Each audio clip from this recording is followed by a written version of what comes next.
Warning, this video is for entertainment purposes only.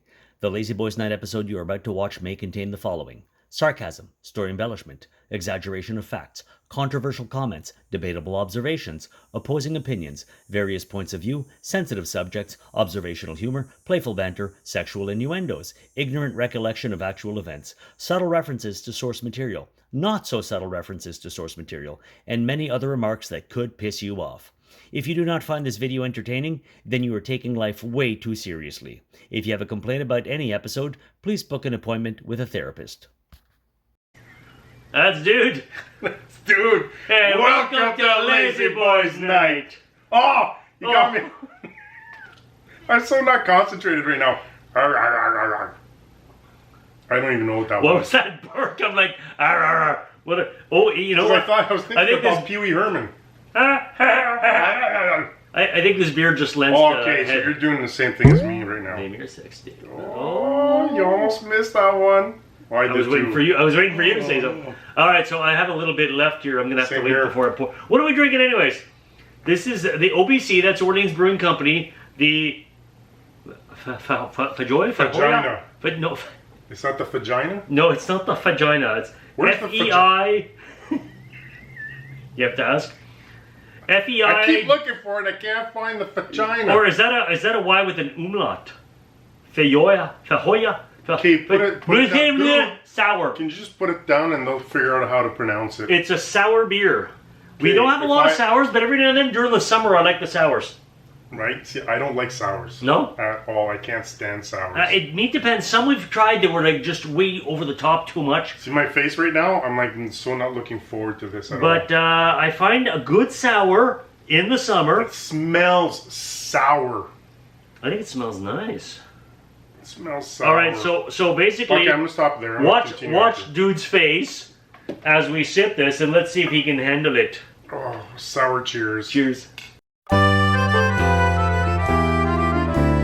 It's just two guys talking. There they go again, saying anything. Talking about nothing. Nothing new to say. Talking anyway. So much to review. So let's have a cold brew. A cold brew. Everybody's talking. It's not anything. Talking about nothing. They're all yammering. I can't hear a thing. Nothing I can do. So let's have one more brew. One more brew.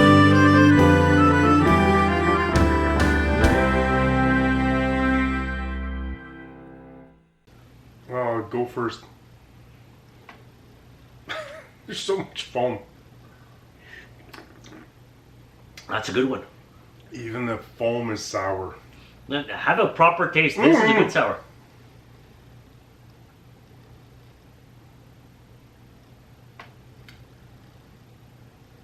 Oh! Hey, Mikey, he likes it. He likes it! This is a really good sour. A lot of them are overstated and you're just like, but this is a really good OBC. You know what? OBC has yet to steer us wrong. I gotta say, I've had many of their beer. We've had a few on the show before. I've yet to be disappointed by OBC. And as well, never been disappointed. We actually had our 100th yes, we did video post at on OBC. Site at OBC. They make quality beer, and congratulations OBC. You made the first sour Dude actually really likes. I don't like sour, but I like the vagina. Name your sex tape. Vagina sour. I'm sure I can't pronounce it. Can you put it, dude? Put it again, please. Is it vagina? I can't tell if it's an IJ or if it's a Y with an umlaut. Feijoa? Feijoa? I'm gonna go for Feijoa. Okay, you know what? Dude, we're gonna go and ask them how to pronounce it.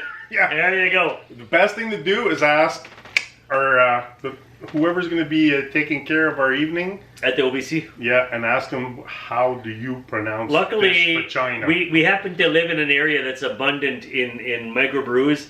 The Hollywood Hills has so many microbrews. That's right, and the Orleans Brewing Company, located in the Hollywood Hills, not in Orleans, as the name would suggest, because it's the Orleans Brewing Company. Yeah, but that's just a neighborhood. It's just... and just a part of Hollywood, man.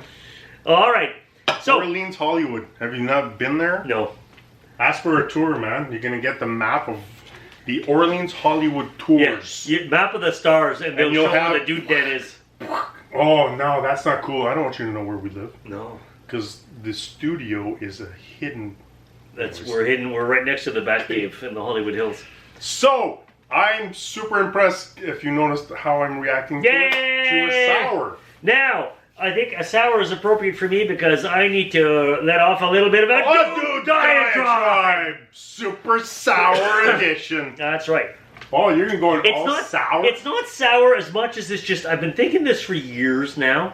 Oh, you're getting a fermented diatribe. Fermented, good one. I think it's time somebody said it. Excuse me, I just burped. That's usually you do that. I know. But I'm going to say something that might shock some people, might be controversial for others. You're looking at me? I don't know. I think you might agree with me. But I think a lot of people out there will be shocked to hear this. It's not political controversy. I'm going to put this down because I might be in shock. Shakespeare sucks and is overrated. Oh!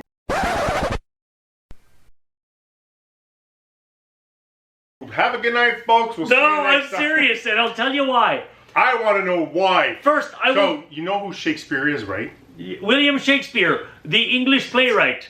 I'm just saying, in case Here's a picture of him. they think it's that black surgeon from the MASH movie. Yeah. No, okay, no.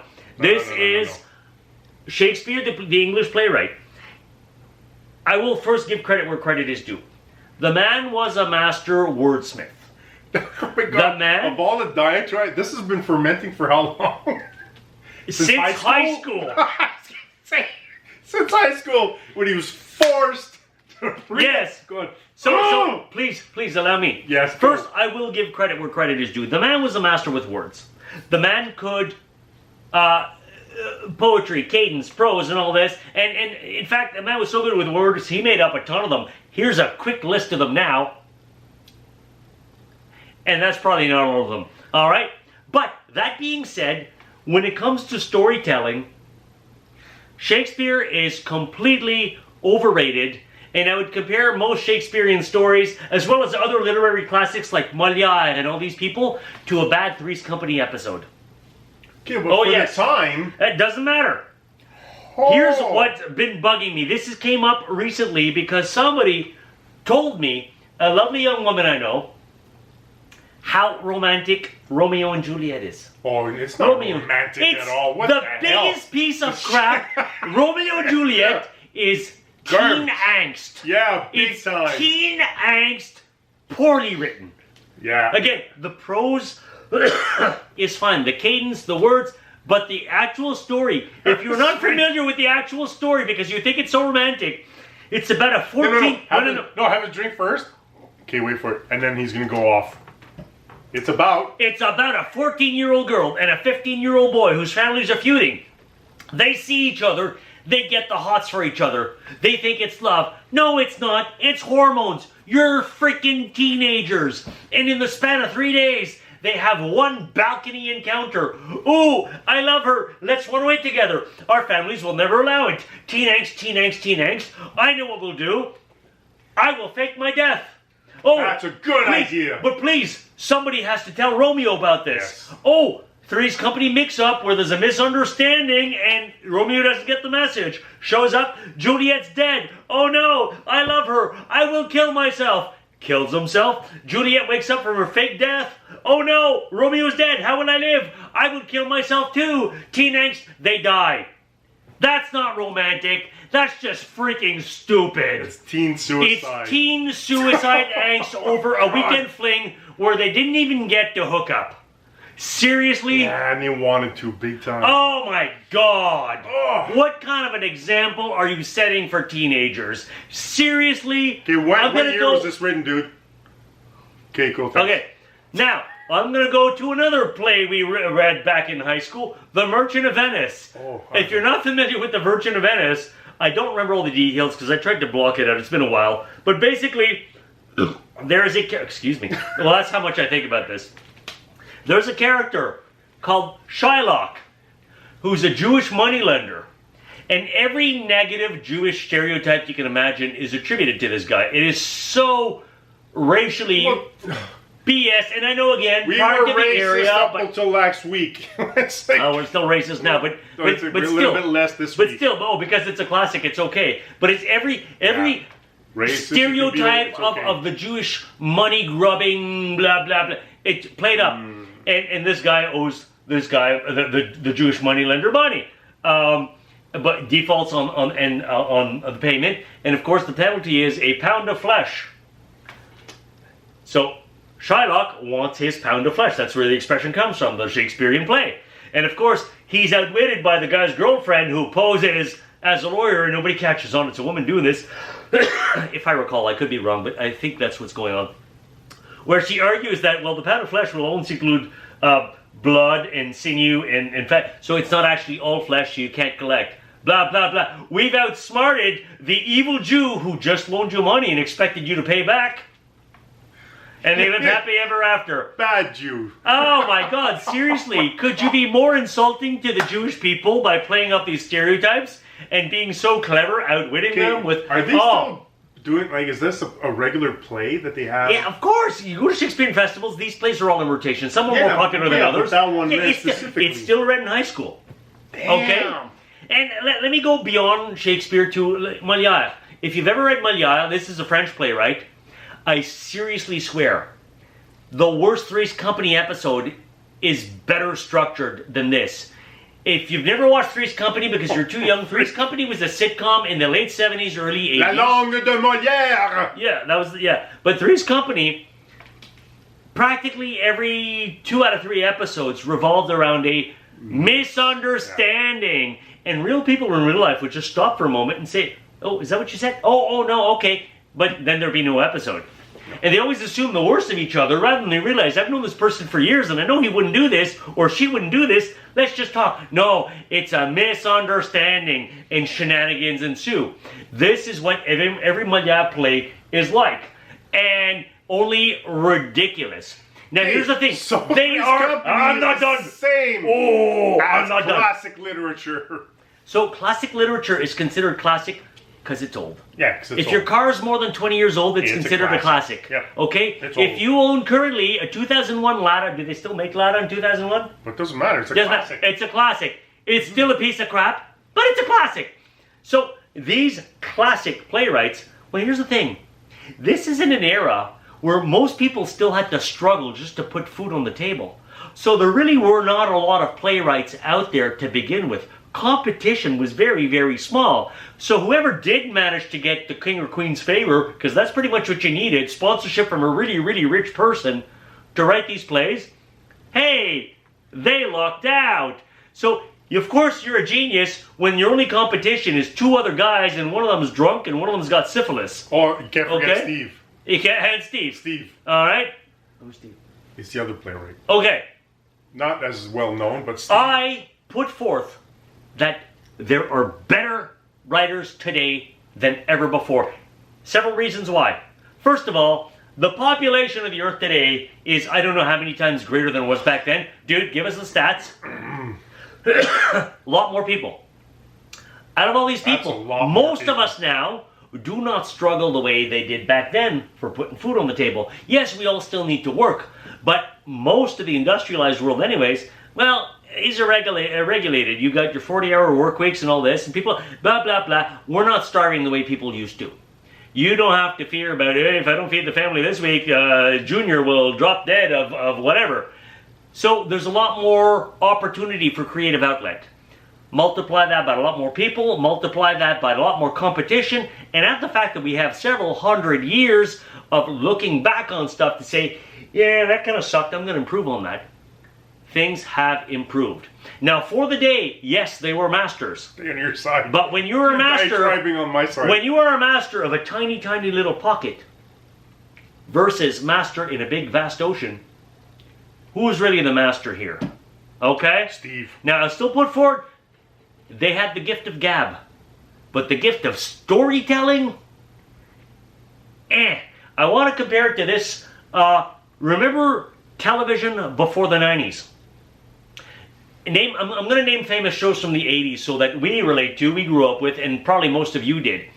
The A-Team. You remember the A-Team? Awesome. I love the A-Team. Okay, but here's the thing. You can take any episode of the A-Team, play them in any order, it doesn't matter. No. There's no sequence to the series. None. A-Team was formulaic. Every episode is the same thing.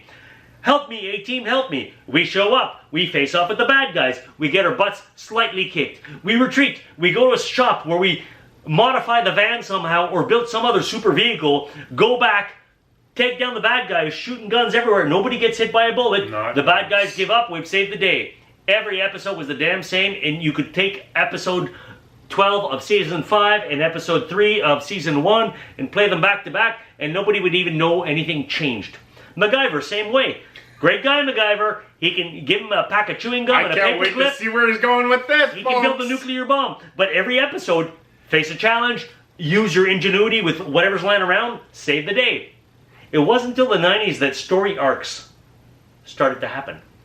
One of the first that I'm aware of, I'm sure there might have been more before, but Buffy the Vampire Slayer was one of the first that really had seasonal story arcs where Buffy the reference. episodes... Oh, the that's episodes... the first Buffy reference ever in her episodes. If you start watching them out of sequence, it doesn't make sense because they're always building up to something, and you can tell season to season there's a new big bad. So you kind of have to watch them in order. And since then, most shows, these 60-minute shows, not so much the sitcoms, but even then, there's a story arc. And if you watch them out of order, it doesn't make sense because we're a lot more focused on character development and great storytelling. And realize you can't tell a great story in 60 minutes every time, which is really like 42 minutes because the rest is commercials. So are we going back to the classic writers with this? The classic writers are like old TV shows where they're just putting out schlock. I think there are better writers today than ever before because we've learned from those mistakes. We've studied the masters, but we also realize where they really went wrong, and that's why they don't make shows like Three's Company anymore. Okay? Oh, and that's the thing is those shows had their place in time. They did. Where we were able to progress and get better at storytelling. But I still think people would still say he's the bard, man. he's the master, No, he was a master in his time. Put him with writers today, I don't think he can keep up with because all his story ideas are so two-dimensional characters, very cliched, unless he was writing historical pieces, and even then took a lot of liberties with those. Wait, are you telling me that Shakespeare wrote Star Wars? I said historical pieces. Two-dimensional characters. Oh, yeah, George Lucas is not a part of the great playwright list. He might be. Sorry, George. No, sorry, George. Might be. Great story ideas, terrible storytelling. But that's the topic of a whole other diatribe. Point being is Shakespeare, while he does have some great qualities, overall overrated. And Romeo and Juliet is not romantic. It's not. Idiotic teen Shame angst. on you. It is idiotic teen angst. And if you find that romantic, pretend to kill yourself. Go watch. Was it the one with Archie and his whole gang there? There's a show that's Archie Comic Books has a TV show. Riverdale. Go watch Riverdale. Actually, Riverdale's probably better written. See, that's what I was. There we go. I knew that was going to happen. If you disagree, please explain to me why I'm wrong. If you think Romeo and Juliet is actually romantic, please explain to me one person. Point out what was actually romantic about teen angst. They're not going to do. They're super afraid of you right now. They're not going to make any comments because they know they can't win. You can't just like, share, subscribe, and if you subscribe, you can make comments. You know I'm right. Said, Shakespeare is overrated. So you can actually chime into that conversation. So I didn't have much to say, as you've noticed, but I'll see you in the next episode where I'll actually have a chance to talk. So cheers to that, and I'll have a conversation with you next episode. Write a play about it. See you next time. Oh.